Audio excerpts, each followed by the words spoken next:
Hello and good afternoon, my fellow Jamaicans. How are you? This is Joseph Patterson, president of the UIC, joining you on another live. Today I'm going to be speaking with Jamaican Carlos as we look at some of the current issues happening in Jamaica right now and to talk about the UIC and some of our various solutions that we have for the various problems that we're faced with in Jamaica.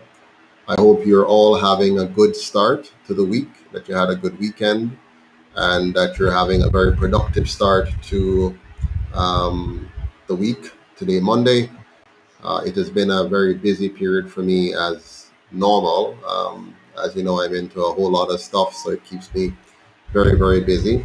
But every now and again, I like to get on and to just have a chat with all of you on any issues that might be of importance to you. So tonight or this evening, I'm going to be speaking with Jamaican Carlos. Hopefully, he'll be able to join us as scheduled, and we can talk about any questions he might have or any questions you might have. So feel free to just write in your questions. I think we're on live on Facebook, YouTube, Twitter, and so on. Um, yeah. So a number of stuff been going on in the country right now. I see where we have in Maypen, councillors are once again asking the government to address the drainage problems that they're having there. And this is symptomatic of a problem right across the entire country in terms of drain management. There's actually a very simple solution to the problem, but one that continues to evade our governments, even though the two parties have been in power for 77 years. That's a long time, 77 years. You would think that we would know by now how to manage our drainage system, how to manage our road networks, and how to ensure that our drains are cleaned and up to date and ready for the regular hurricane season that comes every single year. So there should be absolutely no surprises, but unfortunately, we continue to be surprised year after year with flooding and all kind of mayhem whenever we have a little bit of extra rains. Thank God we have been spared any major hits by hurricanes in the last few years, but even the small brushes tend to leave us in some very devastating positions. You see homes um, being flooded out, you see landslides, you see roads washing away, you have people having near misses being drowned, you have gullies and rivers, bursting their banks, and you have recently repaired roads, as recent as a few months ago, being washed away. So something is terribly wrong. And I'll tell you what that is. It's called corruption. It's very simple. The monies that are collected from you and me to pay for the maintenance of our roads and our drains and for us to be prepared for natural disasters are not going in the right place. They're being misplaced. They're being used for other purposes. They're being used sometimes even to win your votes in the form of buying votes on election day. And so, unfortunately, year after year, we have the same problems. Well, the good thing is we now have an alternative, and it's called the United Independence Congress of Jamaica. And I am so proud to be a member of that movement. I'm so impressed with the work over the last few weeks as you see more and more candidates are signing up to run for office. More and more people are joining, becoming members and volunteers and donors. There's no way for the UIC to exist without you. And so I'm really very pleased that each and every day we're getting closer and closer to the goal of being your new government. But we can't do it alone. We're depending on you, and so we're very thankful to all of you who have been helping. Uh, Jamaican Carlos is one such person. He has been very, very active and instrumental in sharing the good news about the UIC around the world with his followers and those who are keen to follow his blogs. And so we invite all of you to do the same thing. Share the UIC with your family members, with your friends, with your co-workers, anywhere you are. You're in the US, you're in Canada, in England, Kingston, Montego Bay, Hanover, Westmoreland, St. Anne, St. Thomas, St. Catherine, St. Andrew. It doesn't matter. Just share, share, share. You might have heard that the regular news channels, the TVJs, the CVMs, the Observer, the Gleaner, and many of the other radio shows, they have made it their mission not to broadcast anything about the UIC. So Jamaicans are not hearing about the UIC through the regular channels, but through you, they can hear about the UIC. We don't have to be um, locked out by traditional media because now we have social media. And so you and I can share the links to our website, www.uicjamaica.com. You can share our UIC Jamaica group. You can share our UIC Jamaica page. You can share our UIC Jamaica Twitter. You can share our UIC Jamaica Instagram. So there are so many ways that you can help to spread the good news that Jamaica now has an alternative. We're no longer just stuck with the two traditional parties. We can move on.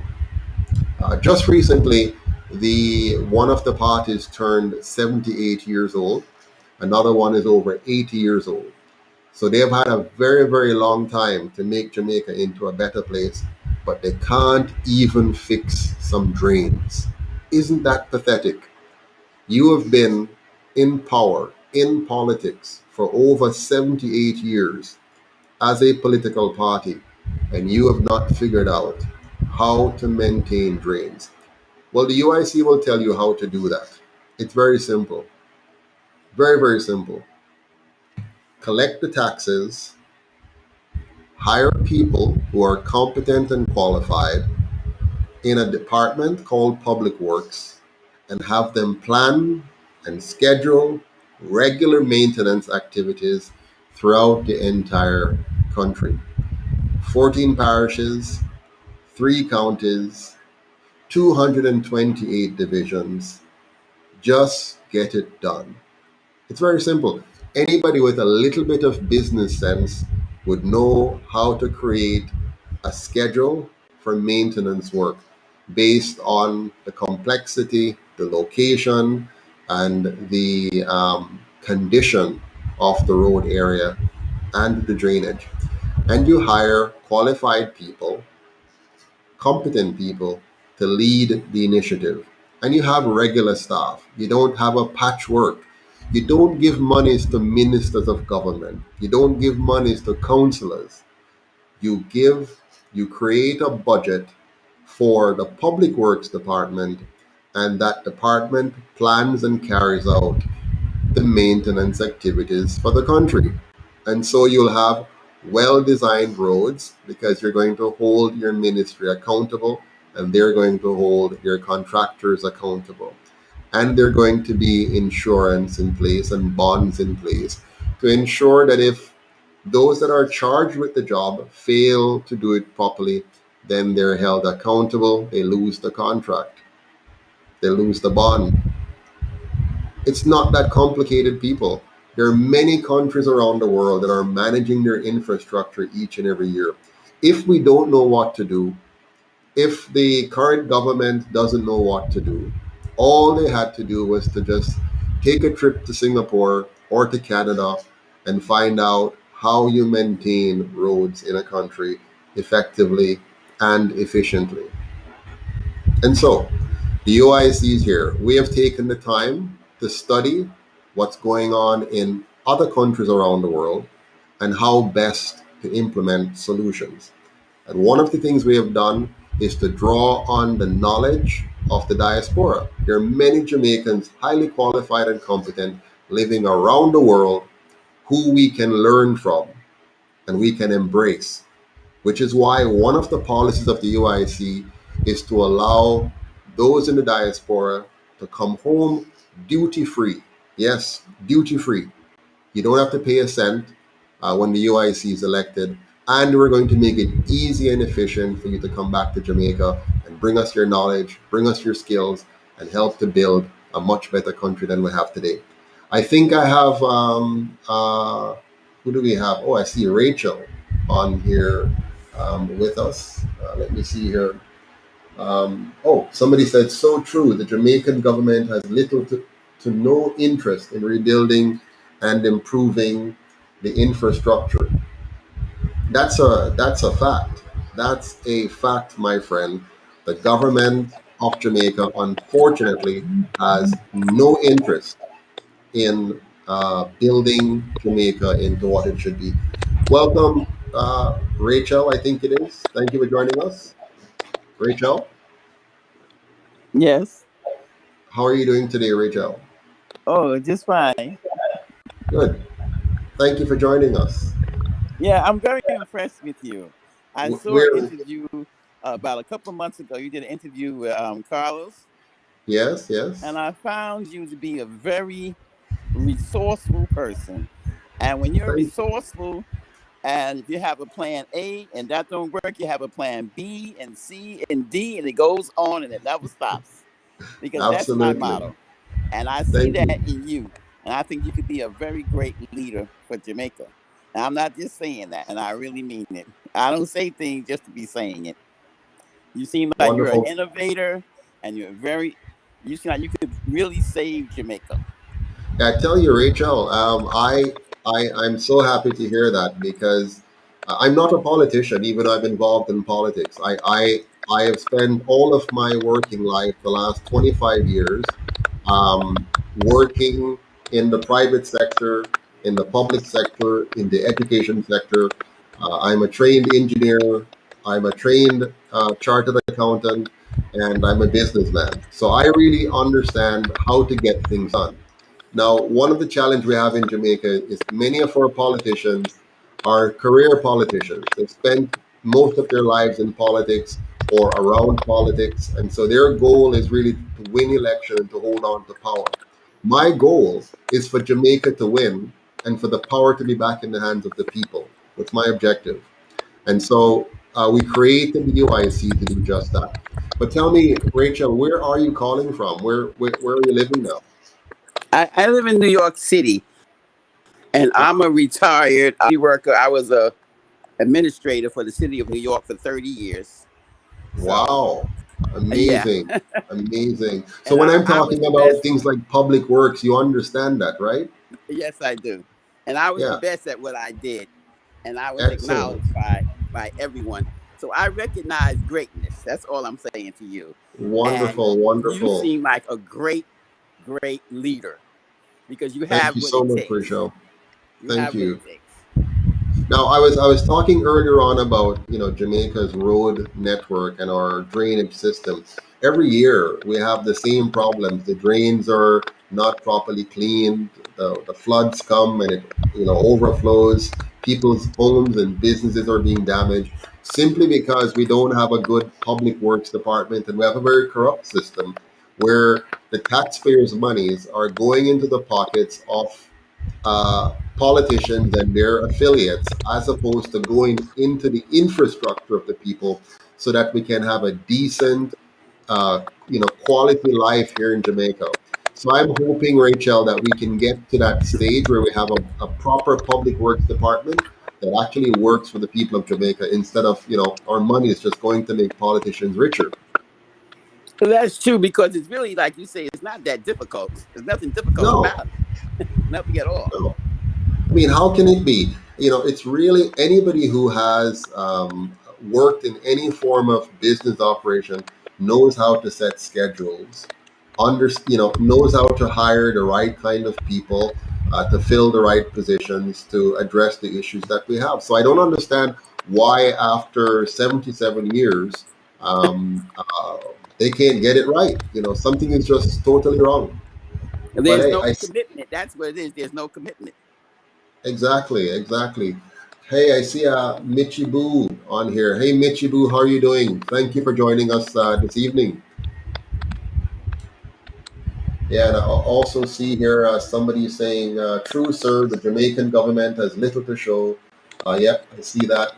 They're too busy extracting our monies. Yep, I see that. No, it's really sad because I made a post on Facebook recently, Rachel, where I was talking about, um, you know, one politician who is the same age. We're the same age. We Hmm. went to high school in the same vicinity in Spanish Town. Both of us went to high school in Spanish Town. Okay. Uh, both of us went to university around the same time. And, uh, to, you know, uh, when he finished university, he went almost straight into politics. He has been a member of parliament for 25 years now. And I Mm. went straight into the world of work. I had a job as a teacher in the high school. I taught physics and math and engineering science at Kingston Technical.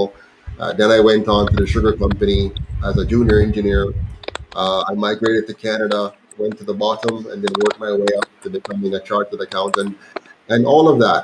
And all throughout my work life, for the most part, I have earned more money than this person who has been an MP for 25 years. Mm. Yet still, he's richer than anybody his age group in the country today. Mm. And he doesn't have a big business to show for it. He doesn't have a big investment success he can show us and say, this is what I did to make all this money. He doesn't have, there's no history of him winning a huge lottery or something. But for some reason, all of the young men who have lived in this country all of their lives, born the same year as him, uh, gotten the same education or better than he did, had private sector employment at better salaries than he had in government, but yet still he is richer than all of them. Now, something is wrong with that picture because what it's telling people is that the way to get rich in this country is to be involved in politics, right? It's not to be a hard working citizen like yourself, Rachel, that went to work and worked hard for what you wanted. It's telling people that I think it was Peter Phillips when he was Minister of Finance. He said these words. He said that those who play by the rule get shafted. What did he mean by that? What does he mean by those who play by the rules get shafted? Now, what it tells me is that the finance minister of this country then was telegraphing to Jamaicans that if you follow the rules that we, the politicians, write for you to follow, you are going to fail. You have to learn how to be corrupt. You have to learn how to not play within the rules, but play around the rules. And that's what's happening here in Jamaica. We have the two parties have created a culture of corruption, and the UIC wants to do away with that. And the way we're going to do that is we're going to change the system from top to bottom.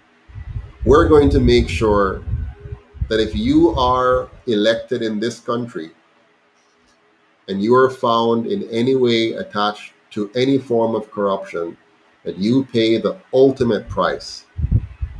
You lose your assets, you lose your standing, and you go to jail. It's very important. We're going to follow the Singaporean model that really holds our leaders accountable. And I want to start this off by us doing an audit.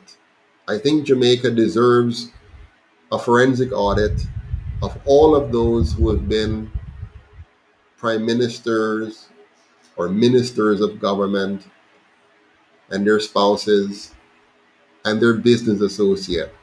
An audit, a full forensic audit to look at where did your assets come from? How did you accumulate all of these assets? Why is it that a politician comes into office relatively poor, and by the time he has finished one term or two term in office, he's extremely wealthy? But the average citizen outside of that, outside of politics, was not able to do that even after a lifetime of work and having done very, very well in school and having um, acquired the best possible jobs that we have in the society today. Something is wrong with that picture. And so the UIC is going to address that. We're going to address that by making sure that we hold politicians accountable. You're going to see a very different kind of government with the UIC. Our government is going to be one where your prime minister slash president is not better than you, is not higher than you. If I should be so honored as to be elected to our parliament and then becoming our prime minister or president, um, you're going to see a very different approach. Um, the public transportation system should be just as good enough for me as it is for you. The public hospitals that we have should be just as good enough for me as it is for you. I shouldn't get any new car because I am prime minister or president. Yeah, if I buy it with my own money, yes. But I shouldn't be getting a special car just because I'm prime minister or president. What makes me more important than you? I'm doing a job. You're employing me to do a job, so I'm your servant. I'm your employee. I'm not your boss.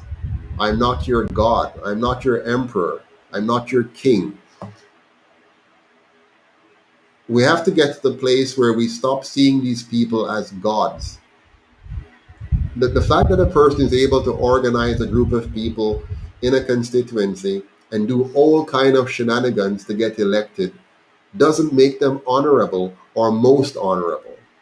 Honor comes from the quality of your service, not by the tricks you play to get elected. And so what we're seeing in Jamaica today is the idea that politicians are somehow superior to the rest of us. No, they're not. In fact, they're worse than many of us. It's our politicians who have brought us to the level that we are today. They are the ones who have made Jamaica what it is. If you were around in 1962, I wasn't around. I was born 1971. But if you were around in 1962, I've looked at the footages. I've read the history. Um, just a second here. Hey, Carlos, how you doing? No, man. We said 6 o'clock. It's 7 o'clock your time.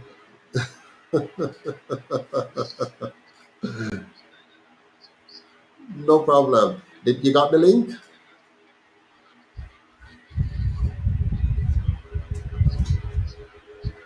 Oh my goodness. Well, you can still join me now. Can you join? Can you click on the link and I'll pull you in?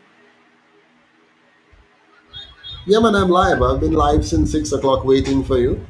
6 o'clock Jamaica time, that is. Yes, yes, yes.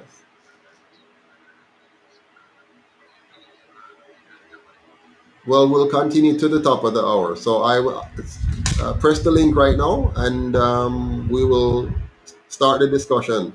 Uh, Half an hour earlier than you planned.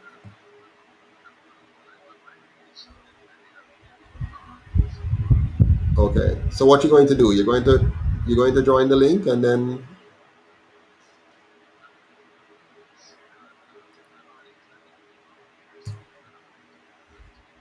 oh, well, you're gonna have me on your voice, right? On the voice side. So if you cl- oh, you're gonna give me a number to call in. Ah, that's okay. That's going to be a bit of a challenge because we have a lot of right now we're live and there are lots of people here, tuning in. Yeah, man, line up and come. All right. See you soon. Good, good. Yeah, sorry about that, my friends. That was Jamaican Carlos. He had the time mixed up. He thought it was 7 o'clock his time, but it's 6 o'clock Jamaica time, which is 7 o'clock. Well, I don't know. He got it mixed up. But not to worry. We were having a little conversation here. And the point I was trying to make is this. Here's the point I'm trying to make. We just have to stop put up with the slackness. We have to stop it. We, the Jamaican people, have to say enough is enough. We have given those in charge 77 years of our nation's history. Okay? 77 years. I know we've been only independent since 1962, but this has been going on from the 1930s. The two colonial parties came about in the 1930s, and they colluded in getting rid of the Marcus Garvey party. They got rid of the Marcus Garvey party. They did some terrible things. They don't tell you all the history, but these parties have done some terrible, terrible things. You're talking about, you know, almost committing genocide against the Rastafarians. I mean, they treated Rastas really bad in this country, worse than second citizens. Um, uh, Many Jamaicans have died because of these two colonial parties. And the most important thing about it is this: if you notice, the colonial authorities were very happy to bless these two political parties. They blessed them, they commissioned them, and they unleashed them on the Jamaican people. And these two parties have lived up to the expectations of our colonial masters. They have driven us deeper and deeper and deeper and deeper into debt.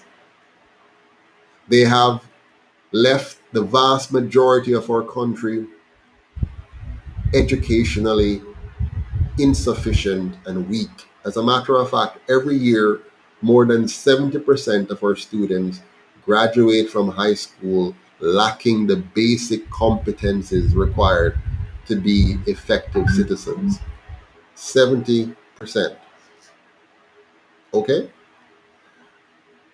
The remaining 20 to 30% who may have done academically okay, some 80% of those migrate from the country because they're seeking, the opportunities are just not here for them to reach their full potential in the shortest possible time. So they leave. Our best teachers, our best nurses, our best doctors, our best engineers, our best thinkers, even our entertainers tend to have to leave here to make it abroad first. So we have a serious problem. Now, you might say Jamaica is a small country, and because we're such a small country, that's why we have all these limitations and difficulties. Not true. It is not true. It is not because of our size, and I'm going to prove that to you. Think about it. Singapore is 1/14th the size of Jamaica. In other words, you can fit 14 Singapores into Jamaica based on their size. Now, here's a little trivia. Even though Singapore is only 1/4 the size of Jamaica, Singapore has more than twice, almost twice, the number of people living there. So they're the size of St. Thomas, but they have about 5 million people, going 6 million people living in Singapore. Singapore in 1965 was poorer than Jamaica, and had far more challenges than Jamaica, and has far less resources than Jamaica. Think about it. They're poorer than Jamaica.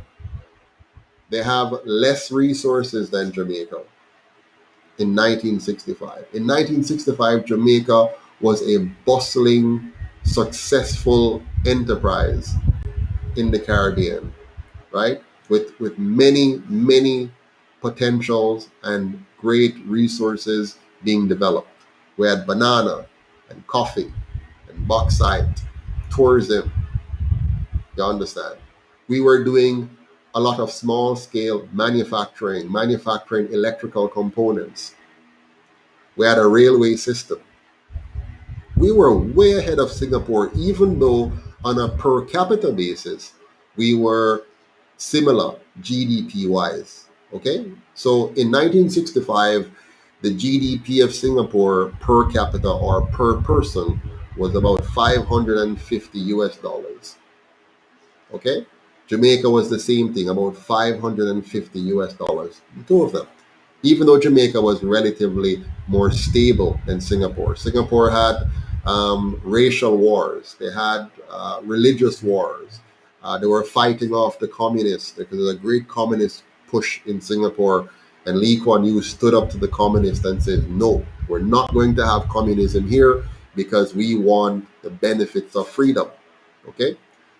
And so they have racial wars, they had language wars, they had religious wars happening in that small country. Jamaica had a stable country for the most part. Some labor disputes, but for the most part, we all spoke the same language, had similar culture, and we were more homogeneous than Singapore. Now, uh, fast forward 25 years from 1965. Jamaica's GDP per capita or per person hovered around $5,000 per person US, while Singapore moved from 550 US dollars to over 63,000 US dollars per person. How did they do this? The very same way the UIC is going to do it. That's what Singapore did. They did it. They did what we're proposing to do now, except that we have the benefit of hindsight. We can see what Singapore did right, what Singapore did wrong. We can see what Sweden did right and what Sweden did wrong. We can look at Denmark. We can look at Cuba. We can look at Canada. We can look at the US, England. We can study the world and we can build a better system. And so the UIC has designed a better system so we can have a first class Jamaica. And I tell you this, as long as God gives me breath and energy and strength, we are going to have that Jamaica. I like to call it the real new Jamaica. My friend Carlos is now here, so I'm going to let him in so we can have a chat, and we shall pick up where I left off on this subject. So 1 second here. Welcome, Carlos. How are you doing? Good evening, Mr. Patterson. Good evening, viewers. Thank you for having me here. Sorry for the people. I got mixed up with the time. So, but I'm here. No No excuse. I do problem. not like excuses. No problem. You're forgiven. And even the best of us make mistakes. I make a few every now and again. My wife and I will be celebrating 27 years of marriage on Wednesday. And even though I'd Wow. like to consider myself to be a good husband, I can assure you if you get her one away and ask her, she can make a list of mistakes that I've made in the past. So we all Mm. make mistakes. Congratulations. Congratulations, you guys. Thank you, sir. Congratulations, Thank you, man. sir. Yes, yes, yes. So, Carlos, what would you like to talk about today? I've been talking to our viewers about corruption, about Singapore, and sharing a little bit about the solutions that the UIC has to offer. For example, I see in the news again today, you have councillors arguing about fixing drains in Maypen and in other parishes and the flooding and so on. And I asked the question, Carlos, why does it take more than 77 years and we still, our government that have been in power, the two of them, they've been in power for 77 years and they can't figure out a basic thing like how to make sure our drains are cleaned. Seriously, that's very basic. I feel embarrassed even talking about this. I'd rather be talking about some more complex issues that we need Mhm, to solve. But a mhm, thing like drains, how is it that after 77 years in power or in opposition, these two parties have not been able to figure out how to fix drain? Here's the answer, Carlos. It's very simple. mhm, Have a public works department. Don't give MPs and councillors money to fix drain. Have a mhm, budget, a national budget that you give to a public works department made up of professionals, civil engineers, and others, and coordinate the planning of the maintenance of our infrastructure, including our roads and our drains, and do it on schedule and do it efficiently, Right. financially efficiently, cost effectively, and stop wasting our time talking about drains when we have bigger fish to fry. For example, the fact that Jamaica, based on our education system, is 25 years behind the rest of the world in terms of technology and the use of technology. Let's move on from these basic things to more complex matters and how to solve them. But I can tell you this, the present, I was going to say crop or crap of leadership that we have, they are not prepared to deal with these bigger issues because they're too focused on how to steal the taxpayers' money. What do you say? Well, a lot of changes did in Jamaica because there's nothing can change until everybody look around them and see that the problem is coming from top. I blame everything, the fish were from the head, and I believe in that. I just believe that the fish were from the head, however nobody put it and stuff like that. However, Mr. Patterson, people, my viewers here, I wanted to get the questions from you guys, but I will really invite Mr. Patterson back up my page live. I'm up here directly and get the raw question from the feed. But anyway, may have some questions that people ask on my page. Mr. Patterson, what do you think about the explain? Because I really don't understand myself either. Could you explain to me the Prime Minister's promotion to the Privy Council? Oh my goodness. Ah, Carlos, Mhm, our Jamaica became independent in 1962. We were told. We had a mhm, great celebration in 1962. We waved the flag, and our people genuinely thought that what we were going through was an exercise in independence. But from mhm, 1962 to now, we have kept a foreigner, a white woman, the mhm. queen of a country that represents slavery. As she represents her country and herself represent a system that enslaved our foreparents and which have maintained colonies around the world and in Jamaica. And the two parties that we have since 1944, they have been in power. They have maintained in place the Queen of England as our head of state, which is demoralizing and demotivating.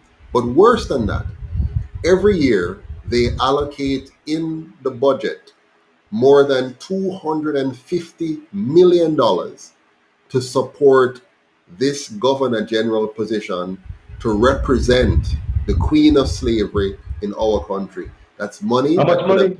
How much money is 200 that? I did not hear that part. $250 million minimum per year. It's more than that, but I'm just giving you the portion that goes directly into the governor general's office and his residence. Okay? Mhm, mhm. $250 million every year.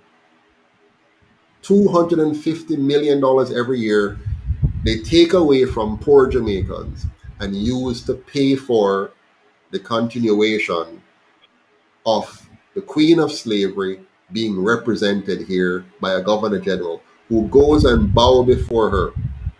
Every politician in one form or another that's elected in our house and continues under this system is paying homage to the Queen and her heirs as opposed to the people of Jamaica. And so recently, the Queen of England saw it fit to appoint Andrew Holness, the Prime Minister of Jamaica, to her Privy Council. In my words, as a reward for his excellent stewardship over her dominion. Her, Has this position, has this yes. position been given to any other politician before, any leaders before? Is this the first Uh, time? it has been offered to others, and my understanding is some have rejected it. Um, what is more telling about this, Carlos, is the fact that Andrew Holness is the first post-independence prime minister of Jamaica, somebody who is born after independence, you know. So you would think that he would be very sensitive to the reality that it is time for Jamaica to completely sever ties with Britain in terms of being a shape or form of colony of Britain. Forget about the word independence. The fact that we have the head of state of our country being the Queen of England means that Jamaica was never an independent country. Even though she is a so called titular head, meaning that she doesn't play any regular day to day activities in our affairs, but she administers our affairs through the Governor General. And whenever it suits her, or Britain, they can exercise authority necessary if Jamaica decides to fall out of line. So far, both the PNP and the GLP administrations have not never fallen out of line. They've always stayed lockstep with the monarchy to make sure that they're doing what the colonial masters say they should do. And you see that playing out even in the recent uh, COVID crisis. Everything that the prime minister did was verbatim what was dictated by our foreign masters. He does not waver. He follows closely and obediently whatever they say, even though it's clear that Jamaica has differences, significant differences from some of the other countries which are impacted. The Prime Minister never develops a plan that is Jamaica centric. He always draws for a copy of the playbook that has been given to him by his foreign masters. I tell you, I feel so embarrassed as a Jamaican that we cannot, as a people, have leaders that develop solutions and products that are Jamaican. And that is why I have taken the time with my team to develop a system of governance that's truly Jamaican, designed and developed by Jamaicans for Jamaica, which will lead the world. We're going to show the world what good governance really looks like. And it's going to come from Jamaica, just like our reggae come from Jamaica, and just like our bolt comes from Jamaica. Well, the thing I start I look at even deeper as I get older is that how is it we get independent? We received independence in 1962, but still we cannot make a decision in our court system in our country. The highest court of the land is in the slave masters' country. So is that, in my take, that's Yes. not independent. So we as a people, as we get smarter, wiser, and more intelligent, why aren't we people, as a people, looking that direction for them to just take them boots up on their people? I don't think that we are really free, Mr. Pat, honestly. No, we're not. No, we're not. The having the council being the of appeal in Jamaica makes it very clear that we remain the subjects of somebody else. We're not independent. We can't think for ourselves. We can't create for ourselves. We can't produce for ourselves. And this is showing itself in almost every area of our governance. Every time something is to be done, we have to go a foreign. For example, we can't Yes. build our own highways. We have to go a foreign. If we're to clean up our police force, we can't clean it up. We have to go foreign to bring somebody in. If we're going to improve our educational system, we can't develop our own curriculum. We have to borrow something from foreign. We can't hire our own engineers and architects to design and build a new complex or facility. I mean, big complex or big facility. No, we need to draw again from foreign. So the message that our leaders are giving us is that we Jamaicans are incompetent and incapable. As a matter of fact, it's also a reflection on them because it means that the systems that they have produced, their schooling system, their whole education infrastructure, has not been able to produce qualified and competent persons, which, by the way, is not entirely true because there are many Jamaicans who have proven themselves quite capable. Now, what I want to do, Carlos, just to move a little bit to solutions, I realize that Jamaica has suffered a great deal of what we call it now, brain drain over the years. So, what I want to do is to create a policy that will cause many Jamaicans to be able to return efficiently and effectively to be a part of the solution mechanism. And so, what the UIC has as one of its key policies, this is not just electioneering, there's no election called right now, but we're telling you up front that when the UIC is elected, every Jamaican who wants to return will be able to do so without paying any duty whatsoever on their assets. So, cash or kind, whatever you're bringing back here, including that wonderful brain of yours, there's no duty, 100% duty free for you to come back to Jamaica, return with your assets to Jamaica, and become a part of the solution mechanism. Because we believe that we have a great wealth of knowledge out there that we can benefit from. You have Jamaicans who are doing great things in science and technology in other countries because they were pushed out of Jamaica. They were run out of Jamaica by poor governance. Bad governance have caused many to leave this country to seek a better life elsewhere, and they have done very well. They have learned, they have mastered technology, they have mastered engineering, they have mastered all kinds of things. So let's bring them back here to help to rebuild Jamaica. Yes, well, Mr. Patterson, just ask some question that since I don't have them on live, so people ask the live question. They ask a question that in the comment section all the time. We have a problem between the gun, we have a problem between the guys with the guns on the streets and who had come from overseas.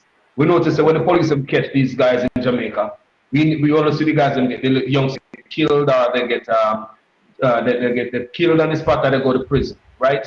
But we never can ever hear who bring the guns into Jamaica, who is done by the port working with these criminals, who overseas sending guns. Recently we have this guy who have a shipping company overseas. He stated to me that when shipping a barrel to Jamaica, you do not have to present an ID.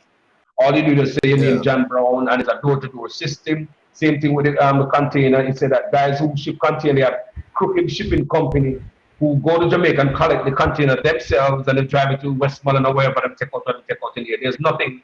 I want to have so much crime in my country. So the problem between the youngsters and where the gun is coming over, we know that the youngsters then get the gun, they go kill somebody, they go rob somebody. So there's a whole other part down here. I'm not talking about the problem now. Let's talk about the real people who are behind the real problems, like the white collar criminals overseas who send the money. What is your solution?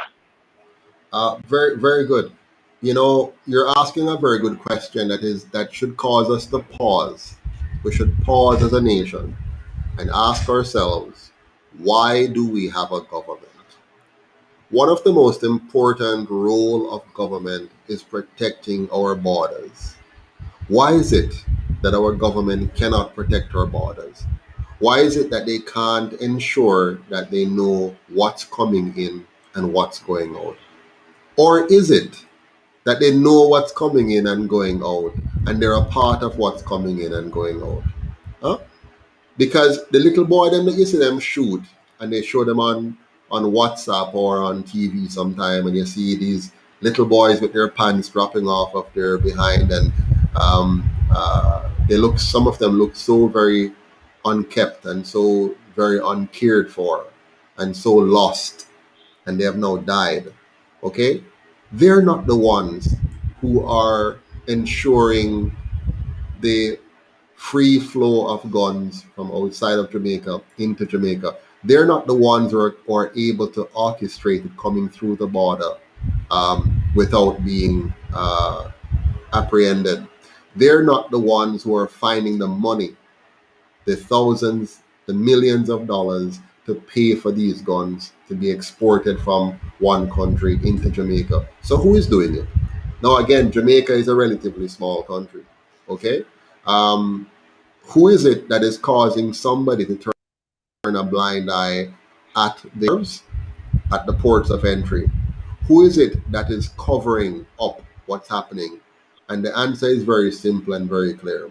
Jamaica is a very, very, very corrupt country. And if we don't tackle corruption from the top and simply try to keep finding the little scapegoats at the bottom, we need to nip it in the bud from the very top. So we have to go after those who are orchestrating the problem from the very top. And I tell you this, I don't believe the two major parties can seriously tackle the crime problem without being implicated in it. If they were to do the kind of investigative work and the drill down which is necessary, I believe that you're going to find that the problem points back to some, if not all of them, in one shape or another. Think about this, Carlos. Mhm. Elections in Jamaica are not won by reason and logic. They're not won by nice commercials on television, on radio. They're not won by beautiful speeches. Elections in Jamaica are won in the trenches, inside the community, having persons working hard within each of those constituencies, each of those communities and divisions within those constituencies. Now tell me something. Do you believe that any politician can go into some of those constituencies, some of those tough constituencies, and win an election without working with and through some very, very tough criminal characters to ensure that they get the votes that they need? Do you believe that they're just winning this because you see nice ads on television? No. So, what has happened over the years? Before, politicians used to control the dons. They went in and they gave the dons contracts, and the dons then have the funds and they direct how traffic should go in terms of the electoral process. Today, that is reversed. The dons now control the politicians, and the politicians work on behalf of the dons. So, if we're going to address the corruption problem in Jamaica, I can tell you this, we have no hope. Sorry, the crime problem. We have no hope of fixing the crime problem if we're going to expect those who have, over the last 77 years, build this monster. If we expect them to overturn the empire that they have created, that's wishful thinking. The only way we can undo what has been done is to clean house. End of story.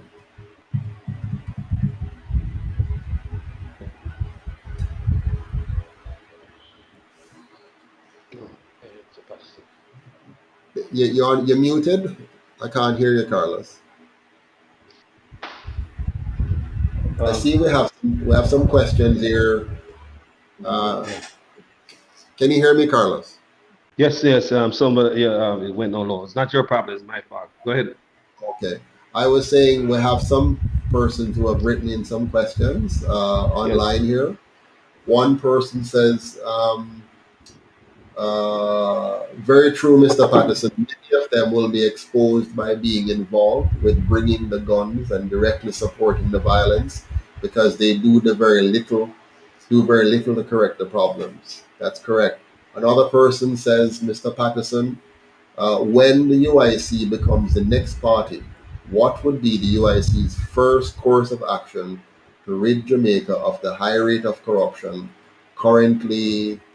One second here. High rate of corruption currently. It's cut off. But I get the gist of the question. What Good is the question. first thing we're going to do? Um, you might not be aware of this, Debbie, but the UIC has first and foremost designed a model of how we're going to reshape the government.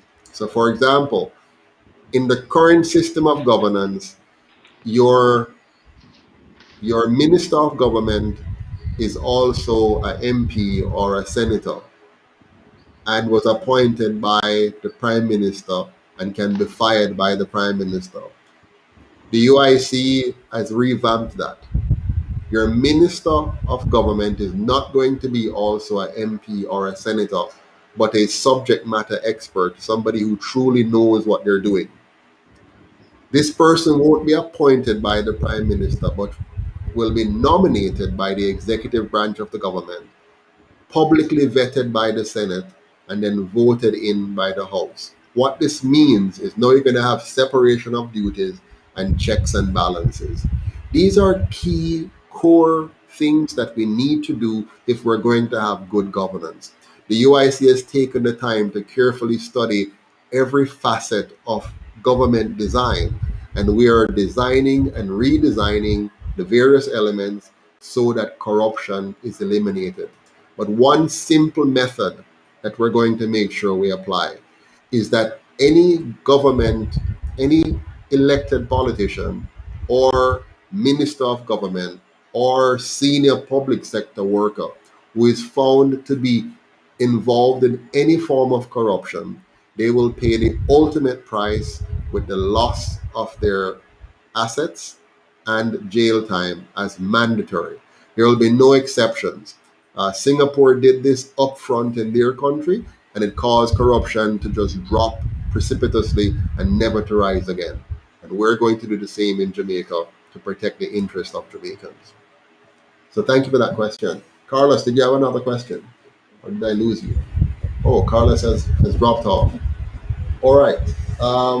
So we have another question here. It says, oh, good. Welcome back, Carlos. Yeah, go ahead, Carlos.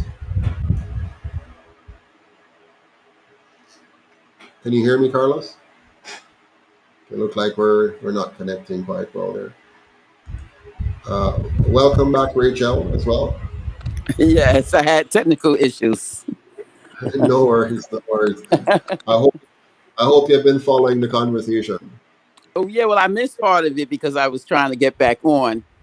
But one of my biggest concerns, if I like to address, is the crime rate in Jamaica. It's really staggering the number of murders Yes, that have yes. occurred. And I'm American born. I'm just not accustomed. This is not a normal thing. And it should never be normalized. I mean, what do you think can be done about the murder rate in Jamaica? Well, the crime problem in Jamaica is largely driven by the fact that we have bad governance, right? That or Hmm. if your political leadership is corrupt, then that just filters down right down even to the police, even to the man on the street. For example, if you want to do any kind of business in Jamaica that has to do with the government, where the government is involved, and they're involved in almost everything, Hmm. 9 times out of 10, it's going to be very hard for you, very difficult for you, and very costly if you don't just pay somebody off to get it done. You understand? So Hmm. if you go to just if you go to one, say one government office to do one transaction, you have two options. Either you suffer long wait time, uh, probably not getting your job, getting it done. Maybe you spend your entire day at the government office Hmm. trying to get the stuff done or the bank. But if you pay somebody on the side, then you might get bumped up to the front of the line. You get out faster. You're more efficient. So our entire country is built on um, promoting corruption, just the Hmm. level of inefficiencies and the over regulations and the fact that the structure of our design encourages corruption. For example, in the banking sector, if you want to start a financial institution in Jamaica, you need permission from the minister, right? It's not an objective process that you just go through an objective process, which it doesn't matter who you talk to, it's just objective. We don't do things that way in Jamaica. Everything is designed for you to have to go through somebody who has a significant amount of discretion. And because of that significant amount of discretion, it encourages corruption. So the UIC has looked at all of those things, and we're going to modify all of them so that we take away a lot of this personal powers and create objective processes for people to go through. The police, for example, we need to have, apart from being more intelligence driven and having better equipment and better training and so on, the police needs to be an organization where the police officers can actually complain about things and know that they're protected. So a person can complain about a problem, but know that the system is designed to protect them from, losing their job or otherwise being victimized because of the current structure. So all those bad structures, those corrupt designs, we're going to get rid of them to help the country get to where it needs to be. Okay, Carlos, are okay. you with us? Thank you, Rachel. We Thank now you. have two. You're welcome. We have two Carloses instead of one. Hey, Carlos, you ready for me? I Earlier. can't hear you, Carlos. Okay, so a question here says, what's his policy on Chinese investors in Jamaica and China having an almost unlimited access to Jamaica? Wow, that's a very big question. Uh, well, the UIC's policy on any investor in Jamaica is that they should not have an advantage over Jamaica given to them by the government of Jamaica. So the government should not be giving any outside investor any special arrangement that gives them an advantage over Jamaica. So, for example, as it is now, an investor, let me not say Chinese, an investor can come into Jamaica and they are given special waivers, which then gives them a cost advantage over local Jamaicans. Let's take the hotel industry, for example. As it is now, some of those who have been given special waivers from the government are able to import foods into Jamaica and bypass the duties that are there. Uh, Okay, which means they're now going to be able to price their products lower than the local farmers here in Jamaica, right? Because they're now getting it at a cheaper rate because they're not paying certain duties. But the local farmer, he's paying all the cost of the inputs to his farm and everything else, and then he's not able to compete because the government have given an outsider preferential treatment over him and makes it harder for him to compete.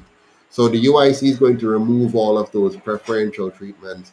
Nobody should come here and get better arrangements from our government than the people of Jamaica. And anything that the government offers one Jamaican, they must offer that to all Jamaicans. So we're not going to have any, where you're giving this industry or this person or that person any special privileges. We're going to have one Jamaica where all Jamaicans are treated equally. All right. Um, Can you hear me? I can hear you now, sir. Welcome back. Good. Well, never. Are you clear? Answer the question. Do you have a time for a question? Quick question. Yeah, man, go ahead, please. My question, Mr. Patterson, is the other day was a report in Jamaica that a lot of our kids in Jamaica, some of our kids are involved in some type of after school sexual stuff. Some are selling their bodies for to find food for their parents. As reading the report coming from the child people in Jamaica, child advocate people, and they were saying that these kids are there are young kids are out there who are selling their bodies, prostitution, Yeah. and all kind of stuff. And it is sad to see this. So have you read this, sir? Have you seen this report? No, I haven't seen the one you're talking about, but I'm not surprised because this is well known to any. Listen, anything that you can talk about that's going wrong in Jamaica. Um, a every politician in Jamaica, every elected politician should know about it. One, and most Jamaicans who are paying attention and who have the time to read is aware of it. Here's what's going on. For years now, years upon years, our children have been and are being molested. Uh, you know, Teenage pregnancies and even younger than teenagers, sexual abuse of both males and females Mhm. in our orphanages, in their very homes, in the communities, in tenement housing arrangement where you have multiple persons living in one yard, as they would call it, a big yard, and so on. And this has even as simple as harassment on our streets. Our politicians have done nothing. Our leaders have done nothing to protect our women and girls, for example, from just being normally harassed in public, sexual harassment in the workplace. Many persons who want to progress in the workplace are pressured into sexual activities in order for them to move up the ranks. These things are known in Jamaica. They're a part of our ecosystem. And unfortunately, those that we have entrusted with our leadership, they have not taken these things seriously to ensure we have laws and policies and the implementation of those laws and policies to protect the interest of our children and our women and our population in general. And as a result of that, a lot of things have become normalized that should have long been outlawed by the way we design our society. I tell people all the time, the Jamaica you see today didn't just happen. The culture you see today, we were not always like this, Carlos. We weren't always like this. If you go back 25, 35, 45, 50 years, you would see a different Jamaica. We have been socialized and cultured into being more and more of a dark, ugly place where the whole idea of um, community is gone. The That's true. I respect believe that. That's the true. respect, yeah, the respect for our elders is gone. The self-respect is gone. People are bleaching their skin. We don't even know who we are. We have lost any sense of identity. We used to believe in things. We used to have common values that bind us together, that community spirit. It's gone. We've become a very, some people would say, very selfish society, but I hate to even say that because it's worse than selfish. It's not, it's mindless. That's why we're seeing the kind of killings now that we have. And a real big part of this, Carlos, is our education system. The failure of our education system, which has been in the domain and control of our leaders of the last 77 years. They have built our school system. They have built what we see today, the kind of teachers we see today, the kind of graduates we see today. They have created the economy that we have today. They have robbed us of an economy where we have quality police officers and quality nurses and quality teachers that you could look up to, quality firemen, quality, civil society leaders that people used to look up to and respect. They have led our nation down into a pit, and they have destroyed the soul of our nation. And it's up to us to take it back. We cannot continue to hope that those who have brought us low will bring us high. We have to take back that control and to restore the heart and soul of our country if we're going to have a true Jamaica, a real Jamaica. Well, in years ago, while the PNP was in office, they had 19 babies that died. And I remember the Minister of Health, um, Yes, they changed the Minister of Health, they switched him to Minister of Agriculture, if Jamaica can really remember that. yes, Now, most recently, we have this young lady who had have a baby by herself in the hospital. All right, and last year when they had the Mandeville fire at the gas station, there was an explosion. There was this man who got burned up there and was walking strong, burned. He yes. died later after the fire because we don't have the burn unit. A couple of months ago, we have this young lady who was cooking on a stove. The stove exploded. She died after she suffered 2 weeks. She was waiting for 2 weeks for help, and she died. Most recently, this other young lady who got dosed with some gasoline or something in a shop and she got burned up. She's gonna survive because God bless her, she's overseas, so she's gonna survive. No, so well, healthcare. I did that to say this. Our healthcare. I just try to show you how bad our healthcare system is. No burn Hmm. you, no CT scan, no MRI machine, no bed, no toiletries, no sheet, no gowns. What would the UIC do different so that Jamaica can have a decent and a nice health care system. Carlos, I wish I could give you all the details, but here's a simple answer for you. Very simple answer. We're losing 750 million US dollars every year to corruption. Do the math, Carlos. 750 million US dollars every year to corruption. What an impact that kind of money could have on our emergency services. To have proper fire trucks, ambulances, police being able to respond timely and in an equipped manner to any form of tragedy that may happen in our communities. As it is right now, that's not the case. We do not have a caring, loving, understanding government. In fact, we don't have a government that respects the people of Jamaica. That's why we have such lax attitude towards healthcare. If you go to our hospitals, you notice that in almost all of them, except the private ones, you see people being treated almost like animals or worse than animals in some cases. And why is this? Because that's not the priority of the government. You see recently where the prime minister has been pushing to spend millions and millions of dollars on building a new parliament building. That's his priority. You see where the prime minister is pushing to spend millions of dollars on a national ID system because its foreign masters dictates it. That's his priority. You see where the prime minister is all about all kind of publicity stunts because that's the priority. Now, what we need is a government that places priority on the lives of Jamaicans and the quality of living of Jamaicans. That would mean for example, the UIC's approach, which is to have what we call a service level agreement with the Jamaican people.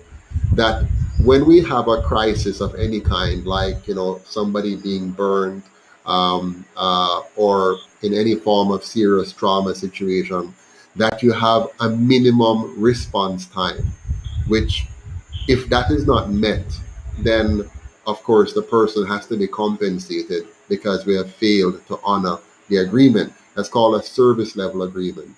That's what we want to put in place. But you have to gird that up with a system that is economically strong. Now, how do you have an economically strong system? Is by having a true free market economy where you remove the excessive regulation and the excessive taxation and create a framework that actually promotes and motivate and inspire our young people to be industrious, not to look forward to a minimum wage, not to look forward to begging a job, but rather being trained to think outside the box, being trained to think not as a job seeker, but a job creator.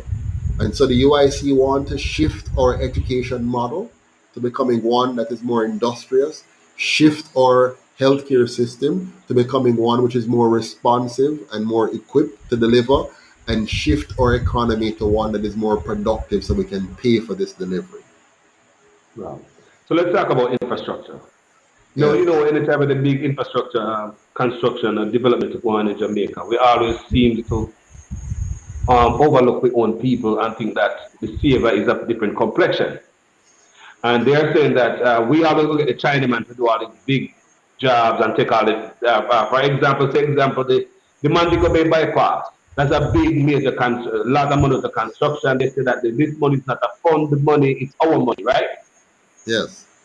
So if we taxpayers save up this money and spend this money, after why don't we? My thing is Patterson. Why don't we keep it in the community? Why would every time we go to the Chinese, they're rich, they don't need no more money. All right. Mhm. Yeah. Um, Yeah. Here's the reason, Carlos, and everything that you talk about, all the problems we face in Jamaica, you can almost take up a band-aid and spread one word over it: corruption. Here's what happened. The government of Jamaica over the years have made our local people very poor. Okay? Very poor. So when they're coming with any new projects or whatever they're saying that they're going to do, they know that the ordinary Jamaican persons are not going to have any big money to give them right now. So when they do these deals with China and so on to come in and do a job, this is new money that's coming into the system that they can thief immediately, right? So the project is a $30 billion project. It means that right away 30 billion come into the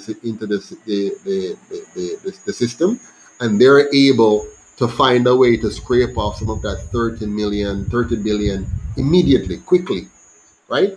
And then the rest now goes into the project. Now, what entices our politicians is also the quick fix. Here's what happened: China lends you $30 billion.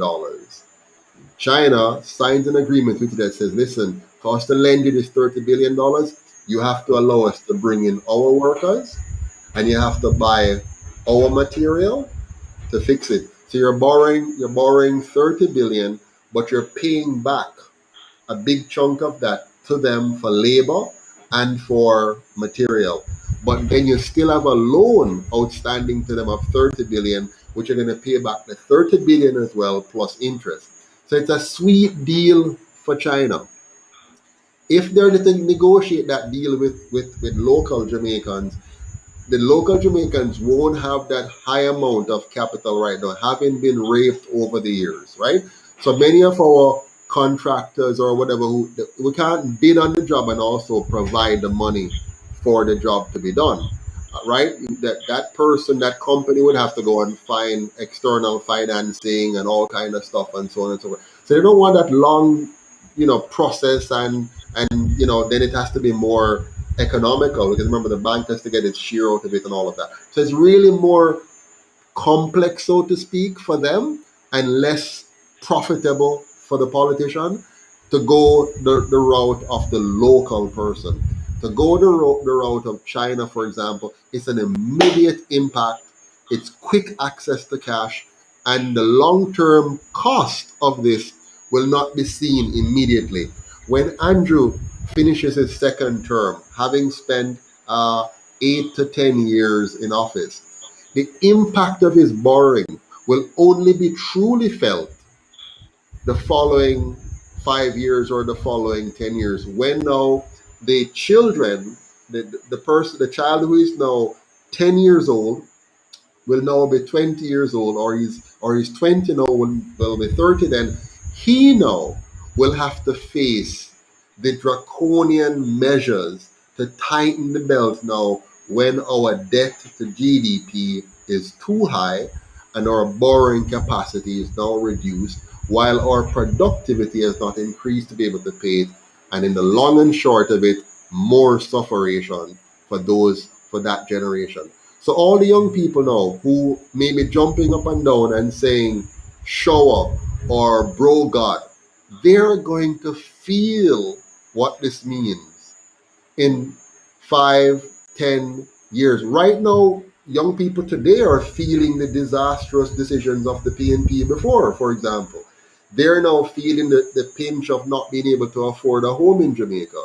They're feeling the pinch of not having many job opportunities in Jamaica because of policies, for example, PJ Patterson's policies in the 1990s, the high interest rate policies, the Manley policies, the Porsche policies, right? They're feeling the effect of those decisions, the corruption then, they're feeling it today, but they're being fooled by the trickery and the dazzle of the current leadership, the dazzle and the nice words and the gimmicks and so on, and the borrowed money to do stuff.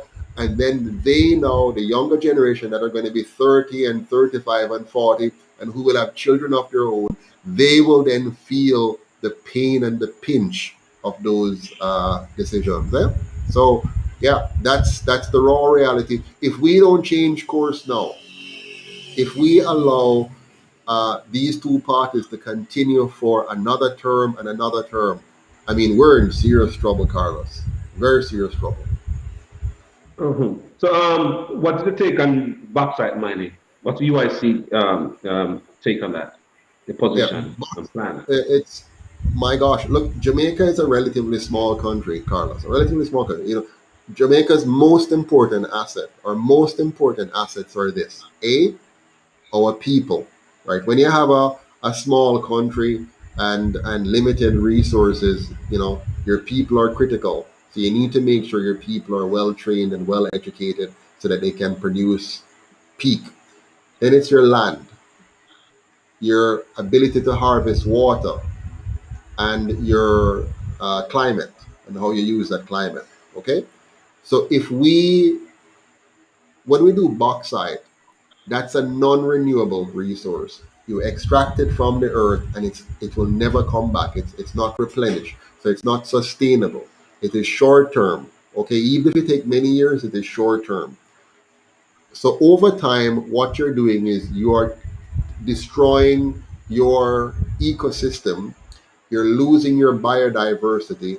You're poisoning your soil, as you see in some of the mud lakes that we have, like in Manchester, Mm. and you are reducing the surface area, the quality surface area that your nation can use to be sustainable. So the UIC's policy is we need to do away with mining. Jamaica should not be in the mining business. We can buy the raw materials or whatever from other countries. Look at Singapore. Singapore doesn't have any oil, but they built an oil refinery. So they build a refinery to take the raw material from other countries and then turn that raw material into finished product and sell back to the world. That's smart. Our politicians do the reverse. They're lazy, short sighted, and all they want is quick money. So they go for just dig it out and sell it and get the money now. What the UIC is going to say, stop that. Let's focus on three things to make sure we're sustainable.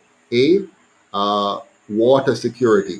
Let's build dams, water catchments, and a network of water transportation so that we can move water around the country efficiently and effectively to help. Number two, food security, so that our farmers are once again in the business of organic farming. We want to turn Jamaica into an organic farming capital of the world and shift away from the inorganic approach, which is very unhealthy, which is killing our people, and which is making us uncompetitive because we can't compete with those who are using vast tracts of land and using cheaper energy inputs and cheaper fertilizer and cheaper chemicals that they produce on their farms that are subsidized by their government. So we want to turn the table on that and make Jamaica once again an organic country. We used to have that in the good old days. Let's make it more official, more technologically efficient, so that we can become the producer of premium quality fruits and vegetables here in Jamaica. So, food security, feed ourselves and feed the world. Borrow from the Netherlands. Netherlands is a small country, but they're the second largest producer of food in the world. Now, if they can do that, we in Jamaica can do that too. So, food security. And then number three, we want to move to energy security by using up our sun and our geothermal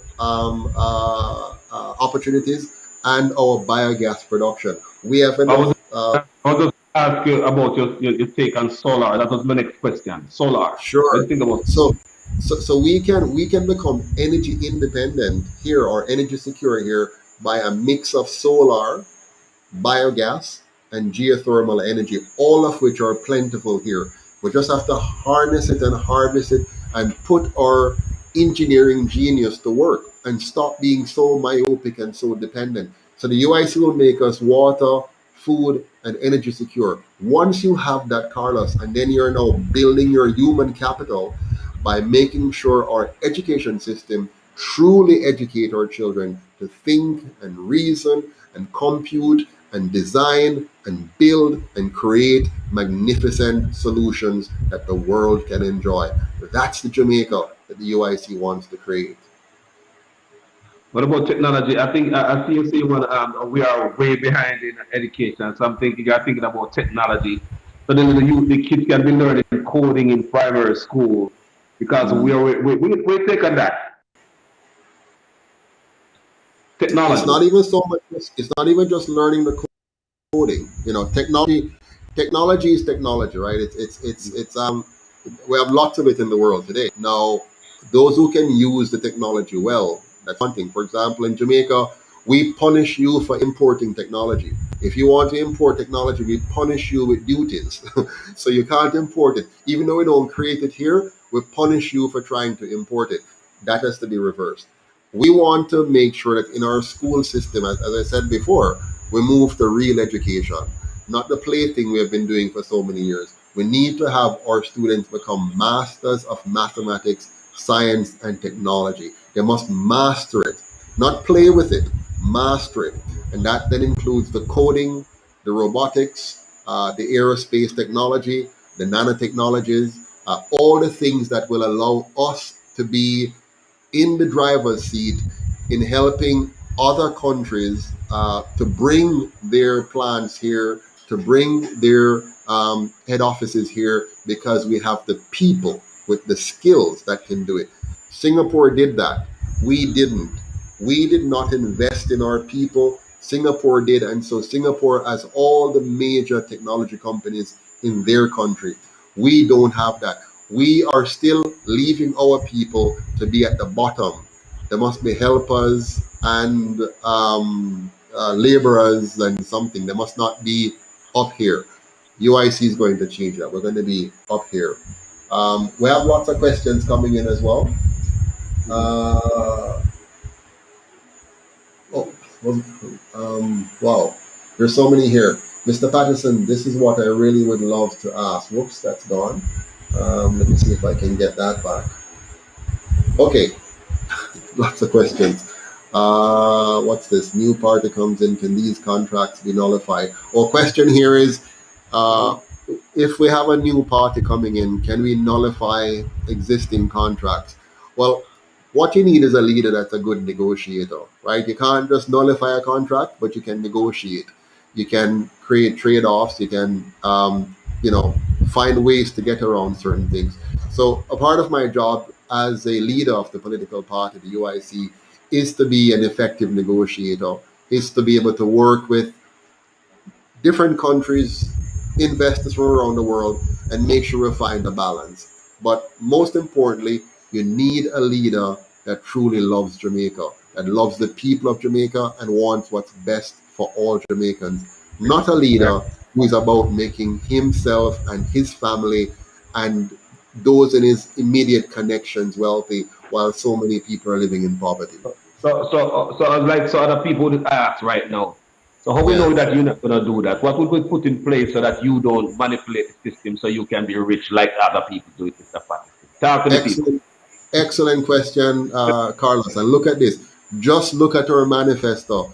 If Yeah. we were like the other parties, we would never design a system that takes away power from the prime minister and from the executive. We are devolving power back to the people. For example, we're going to have a directly elected president. We're going to have vice presidents elected by the counties. We're going to have a senate which is elected.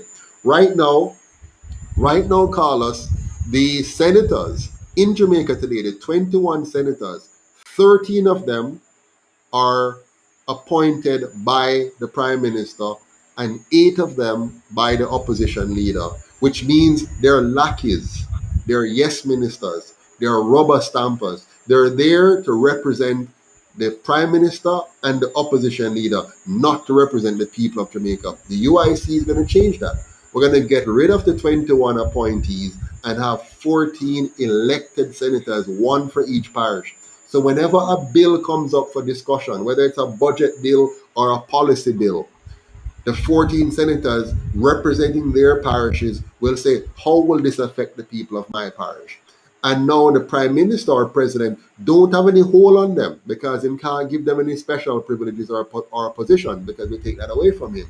So he will have to now negotiate on full terms with these senators. Similarly, for the MPs, we're moving the MPs out of ministerial portfolios so they can focus on their constituency. None of the other parties would ever adopt the system that the UIC is putting forward. The system that we have designed is a system for Jamaicans. Yeah. Just to line up with that, people from my people here, anybody, my people who is from my platform, or anybody out there listening to this, just to remind you, Mr. Devon Thompson, the vice president of the UIC, was on my page recently. And these were his words. He said, Mr. Joseph Patterson was listening in on that interview, right? This is what Mr. Devon Thompson said, and he's the vice president of the UIC. He said that if Mr. Joseph Patterson is involved and he's the president of the UIC, get himself involved in any dirt, he will be first to make sure he get arrested and go to jail for corruption. That's what he said. So I just want to say that that's the platform. That's why I love the UIC people. I'm gonna tell you all the time because they decide that if politicians thief or anything, they should go to jail, and the rightfully so. That's what Yeah. run our country in the ground. You understand me? So before I go to the next, we have one more question. I have a question here. What's um what's the UIC plan on prison reform? Ah, beautiful question. We have a lot in store for prison reform, but let me summarize it like this. First of all, when you go to prison, you should not be there at the cost of taxpayers. So we want to make sure that every prison in Jamaica is self sufficient. So the prisoners must be put to work, Yes. right? They must be put to work and they must produce enough to pay for their keeps plus some so that they can give back to the society. So they must have a Yeah. surplus coming out of the prison. Okay. Secondly, you must not go into prison without a trade and come out without a trade. So you must come back to society as a trade man or woman with a skill and competency so you can add value to society. Okay? And most importantly, some people are calling for example, the death penalty and stuff like that. We don't believe in applying the death penalty as a deterrent. And the reason for this card is very important. It's one kind of punishment that you can't reverse. We don't know especially in a corrupt environment like Jamaica where people can be framed and all kind of stuff. We don't want to pursue the death penalty. What we want to do is to make sure that if the crime is serious, the punishment is also serious. Talking about number of years in prison and the level of and degree of hard work that you're put to. We want to make sure that our prisons become a place of true reform and that it does not become a burden on the taxpayers of Jamaica. I like that. I like every word of that a while ago. What about the weed? How would we Oh, would you try to make wow. Now you're talking. Now you're talking, my brother. Listen. Hey, I live in California. When I saw California get rich from this thing, Colorado, Nevada, I could go on and on and on. Everybody making Listen. millions of dollars. But Jamaica, we are known even if it, let me tell you something. Most people in Jamaica do not smoke. People, for you partners right here, most Jamaicans do not smoke weed. Yes. Yes. Right? So whenever them see somebody from Jamaica, them expect automatically that we are pothead. Most of us do not smoke weed, but they look at us like that. But we blame them, but we're not playing the game. What's up? Yeah. Yeah. I mean, listen. This. I. Okay. I've never smoked marijuana in my entire life. I'm not going to be like a Bill Clinton where I didn't inhale or whatever. I've never smoked. I have never smoked marijuana in my entire life. Personally, I'm not interested in smoking marijuana or anything like that. Okay, Good. I smoked cigarette once. I was 7 years old, and I tried it, and it was horrible, and I never did it again. Okay, so watch me on this. But I do not believe that we should have allowed our foreign masters to trick us into criminalizing our Jamaican boys and rastas and people for using. And it's something I want us to learn from. I want Jamaica to learn that we can't afford to do everything or listen to everything foreign masters tell us to do. We have listened to them to our detriment. We listened to them and we accepted a constitution which was designed to divide us and to cause us to kill each other and devour us and ruin our economy while enriching the multilateral lenders. We must stop listening to the foreign masters. Now, back to Ganja. The UIC, when elected, will make ganja as free as callaloo. You can plant it, you can reap it, you can sell it without any repercussions whatsoever. Of course, as long as you're not selling anything you shouldn't to a minor. Okay? But we want to make ganja Hold on, Mr. Patterson. Whenever you hear that part, it got scratchy, it was breaking up. Could you explain that for me again? as long as you're not selling to minors. Okay? No, before that, I heard that, but before that. Before that, okay. So before that, ganja must be as free to sell, plant, and harvest as callaloo. Okay? It is a plant from God. It is a tree from God, and no politician has the right to tell you that any plant that God give us is illegal. Any plant. Okay?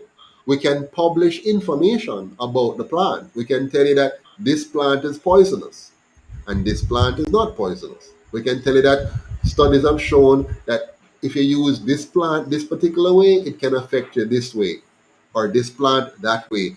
But no government and no politician has the right to tell you that a plant that God, that nature has given us is illegal to be planted, to be harvested, to be used. So we're going to get rid of that foolishness. We're going to open up the ganja industry so that the smallest man on the street, if him want, him can invest in a small ganja farm, produce to his ability, and sell to his ability, and not be controlled by oppressive, oppressive regulations that are designed to give big business and the rich an advantage over the poor and to suppress the poor ganja farmers in Jamaica, because that's what they have done. They have designed a system to oppress and suppress and to keep poor the small man and the ganja, while still being able to tell the ganja farmer that he's illegal. And the only way him can be legal is if him become the servant or slave of the rich man who can own the big 200 acres of ganja farm and hire him for pittance to go work for him. That's the only way him can get. No, that is wrong. And by the way, Carlos, that's how all the regulations in Jamaica are set. They're not set for the people of Jamaica. They're set for the rich of Jamaica. Again, To protect the again. rich and to destroy the average people, the poor I man. did, I did, I did simple, I did simple two examples today. I did that video. I read the news article before when the COVID just started, where the workers of the hotel workers' money was deducted from their salary for unemployment. Yeah. Come to find out when it come time for the COVID hit and they got laid off and stuff, they realized that there was no money in No the money. kitty for unemployment. All the while, these hoteliers was robbing their money, and I've not heard anyone get called up, a hotelier get called up in Parliament. Remember, Yeah. these people are my brothers, my sister, they are laborites, they are PMP, the general Yes. Jamaicans work in the hotel industry. No color involved here, just general Jamaica work there. So, and these hoteliers took these people money out of their salary, deduct it and say that they are going to save it up. So, if COVID didn't come, they'll be still Mm. robbing these people still. Oh, but hear Today, what, there's Carlos? another case again. There's Even the what? Go government, ahead. but Carlos, even the government fails to deduct and pay over the deductions from employees.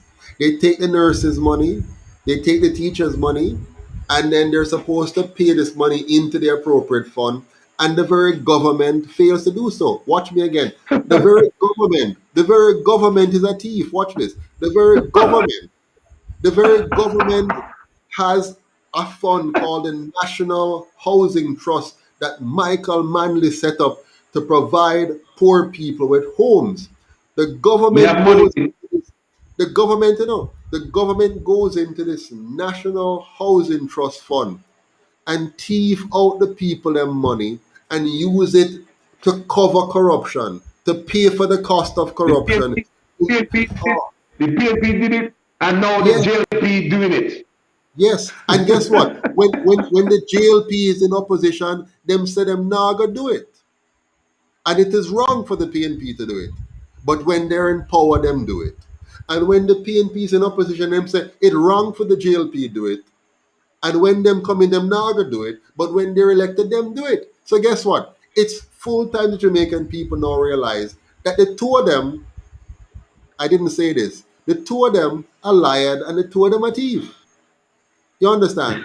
And I hate to say this because it is embarrassing because these men are called most honorable. These men and women are called most honorable while they're stealing from the poor people of this country. It has to stop. Wow. Wow. I believe I stop it and put to all this because it's only one set of people getting hurt are the poor people in Jamaica. That's Yes, how we can't have the burn units. That's how we can't have the CT scan. That's how we don't have the MRI machine. That's how we don't have exactly. nothing. Nothing. And another question to you, Mr. Patterson. What is the UIC's plan on transportation? How you Uh, guys can revamp the transportation system? I'm sure you guys must be looking at that. oh, absolutely. Listen, Carlos, I give you one simple answer. Okay, there are so many pieces to this, because I can't give you all of our policy details in a call like this. But watch this, Carlos. Instead of building, it's already done enough. But instead of building, and they're still doing more. Instead of building massive toll highways for the rich that cannot be afforded by the poor, why did we not just put back our railway system online? Do you think it's more feasible? Do you think it's cheaper to put a railway like that? Do you think it's for maintenance and Listen, service? Do you think it's cheaper for Jamaica? listen, Carlos. We could have, with the money we spend on just one of the highway systems alone, and the criminal contract that we entered into, which guaranteed those who built it that they cannot have a loss, and if they have any loss, the people of Jamaica will pay for the loss. We Wow. could have rebuilt our train system and have a very high quality. Listen, you should go to Singapore. Beautiful rail system from one end of the island to the other and zigzagging in between. Jamaica can have a very efficient rail system that runs from St. Thomas straight to Montego Bay, with branches between Hanover, Westmoreland, St. Anne, St. Elizabeth, Manchester, St. Anne again, and Portland and St. Thomas, a little fishbone kind of thing. Very efficient. Now, guess what? This now the low cost transportation, high efficient transportation for poor people because the poor could now afford it and they could now move more efficiently across the country for jobs. So a person could live in Montego Bay and jump on a high speed rail, and in less than 45 minutes, they're in Kingston. Okay? And they would be able to go to work and then jump back on the train and zoom to Montego Bay, or get off in Westmoreland, or get off in St. Elizabeth, or get off in Clarendon, or get off in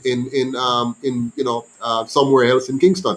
But our leaders do not plan that kind of way. What they do is focus on how much big money we can get in so we can get access to it for ourselves. But the UIC is going to make sure that we have a good rail system. We're going to bring back the ferry so that we can help our people who live on the coastal areas to move around quickly and get around the business.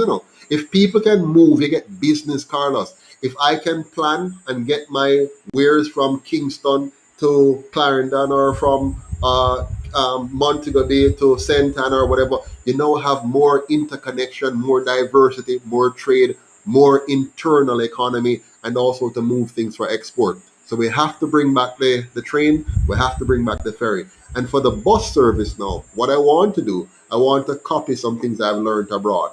I want a bus system that you can set your watch on.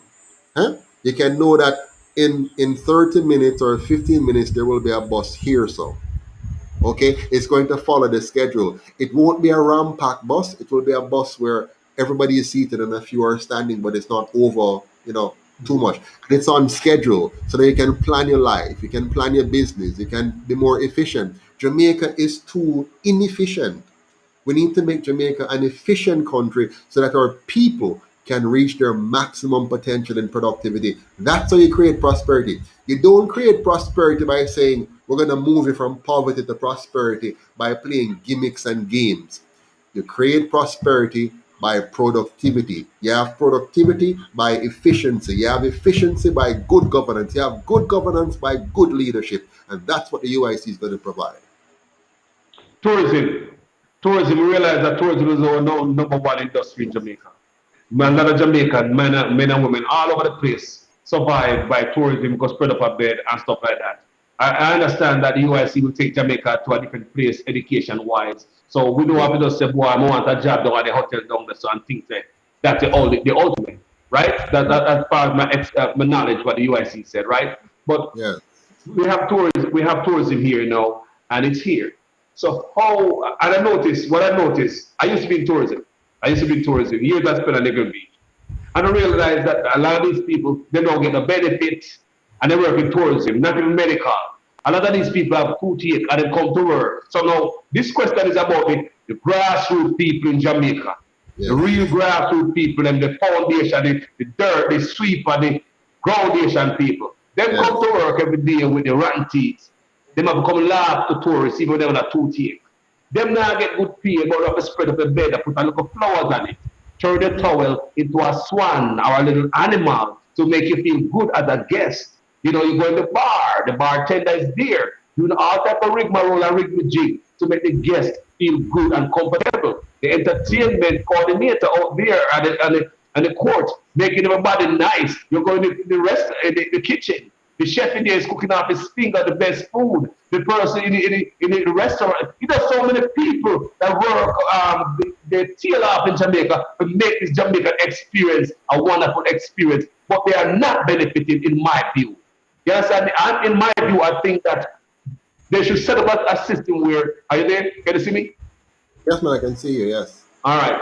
So they should set up a system where when these people finish working off their fingernails, they can get something back from the tourists. It's called tourism. It's an industry. So Mm. you understand me?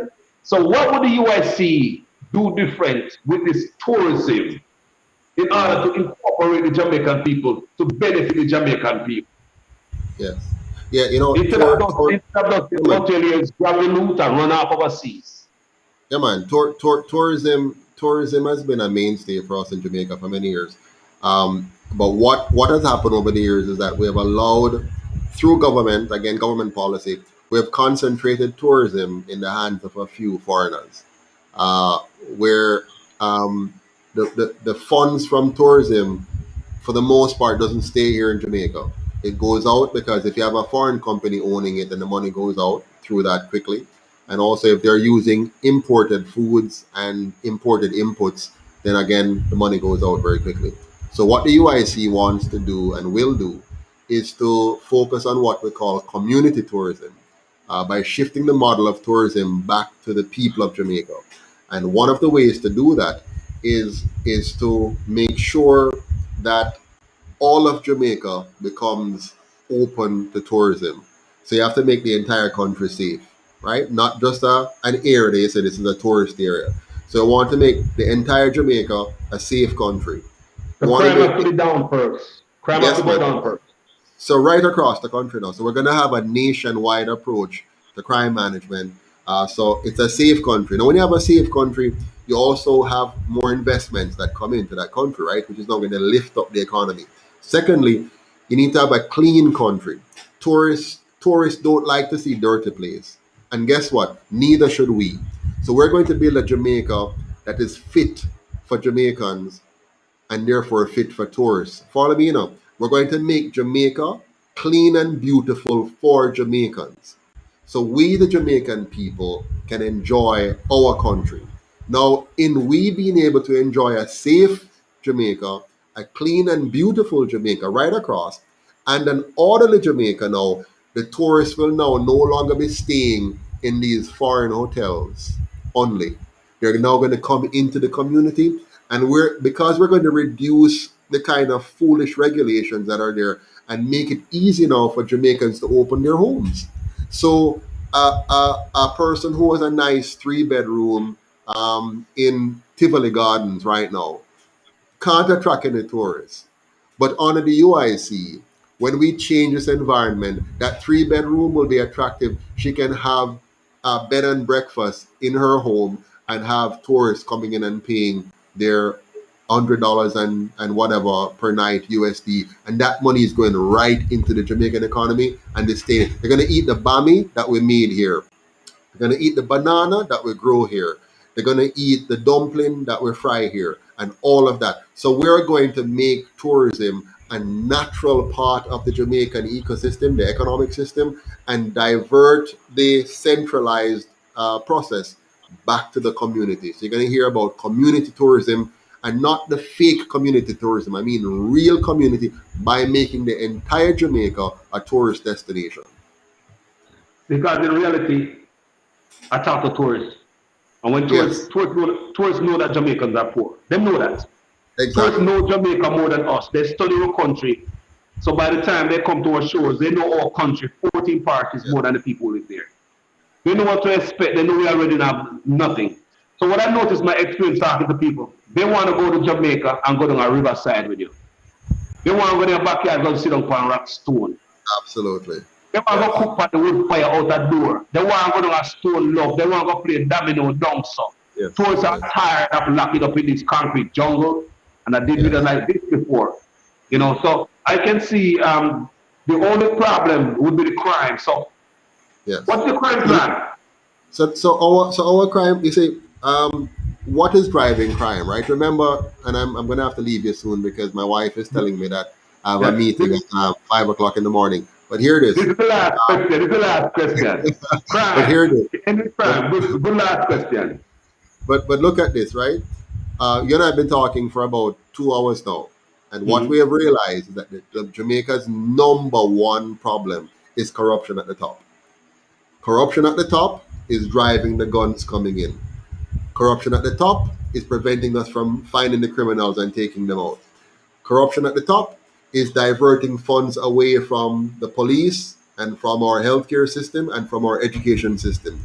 Corruption at the top is causing Jamaica to be unruly and disorderly and unkept and unclean. Bad roads make it hard for police to find them. Here's one basic solution, Carlos. Watch this. The UIC is going to make sure that every Jamaican has a fixed address. Right now, more than half of the country does not have a fixed address. They don't have a street name. They don't have a number where they live. They don't have an ID that says Joseph Patterson live right here, so on this street down here, so. So the UIC is going to professionalize Jamaica, organize Jamaica, so that it becomes easier to fight crime. And guess what? We're going to make it less attractive for it to even want to be in crime. Because the more we build the economy and the more hope the Jamaican people have, the more reason they want to stay here, the more opportunities that come from the kind of economy we produce, then why get into crime, which is more risky? So we're going to shift the narrative with good governance. And by that, I'm going to say good night and thank you so much for being Yes. on with. Thank you, Mr. Patterson. Have a nice night. Hear me? My pleasure. Much love. Thanks to all of you. We have lots of people online tonight. Big up on yourself. Thanks very much for being a part of this. And I look forward again to being with you, Jamaican Carlos, and talking to all of our Jamaican friends here yard and all of who are abroad. God bless you. Take care until next time. Hold on. But some of you guys say you guys want a one-on-one. You guys save the question until you get the one-on-one, I guess, on my page with Mr. Patterson. We're going to make Yeah, an man. arrangement to have him over there so you guys can call the question. Love you guys. Good night. Nah. Peace. Okay. Wonderful. Take care, everybody. All the best. Bye bye. Thank you, Debbie. Thank you, Michibu. PMKW, Paulette. Nice to have you on. Arlene Foster. Thank you so much. Take care. All the best.